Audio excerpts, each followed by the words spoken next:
நான் ஸ்ருதி பாலசுப்ரமணியன். இன்னைக்கு நம்ம குபேரா படம் எப்படி இருக்கு அப்படிங்கிற திரை விமர்சனத்தை பார்க்கலாம். பணம், பவர், கோட்டு எல்லாம் அவங்க கையில தான் இருக்கு. இந்த உலகம் பூரா அவங்க தான்.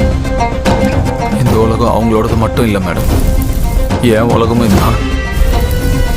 நீங்க சொன்ன காசு, போலீஸ் எதுவுமே அவங்க கிட்ட இருக்காது. பாத்துக்கிறேன். சேகர் கமலா இயக்கத்துல தனுஷ், நாகார்ஜுனா, ராஷ்மிகா, ஜிம் ஷராப் நடிப்புல இன்னைக்கு வெளியாகி இருக்கிற படம் தான் குபேரா. இந்த படத்துல கவர்மெண்டோட ஒரு முக்கியமான ப்ராஜெக்டை எடுக்க நினைக்கிறாரு வில்லன். அதுக்காக ஒரு 4 பிச்சைக்காரங்களை பினாமியாக்கி அவங்க மூலியமா பண டிரான்ஸ்பர்லாம் பண்ண நினைக்கிறாரு. அதெல்லாம் வெற்றி அடைஞ்சுதா? அது என்ன கான்ட்ராக்ட்? இந்த பிச்சைக்காரங்களுக்கும் அந்த கவர்மெண்ட் ப்ராஜெக்டுக்கும் என்ன சம்பந்தம்? ஏன் இவங்களை சூஸ் பண்ணாங்க? அப்படிங்கறதெல்லாம் தான் இந்த படத்தோட கதை.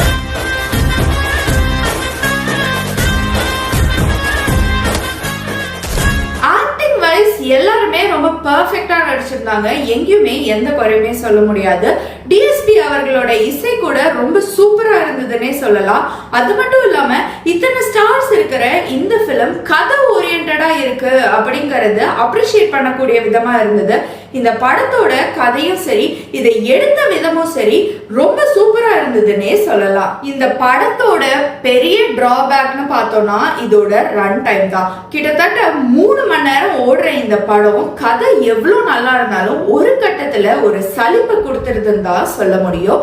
ஓவராலா இந்த டியூரேஷன்லாம் பார்க்காம நீங்க ஒரு நல்ல படம் பார்க்கணும் அப்படின்னு நினைச்சீங்கன்னா குபேரா ஒரு நல்ல சாய்ஸா தான் இருக்கும்.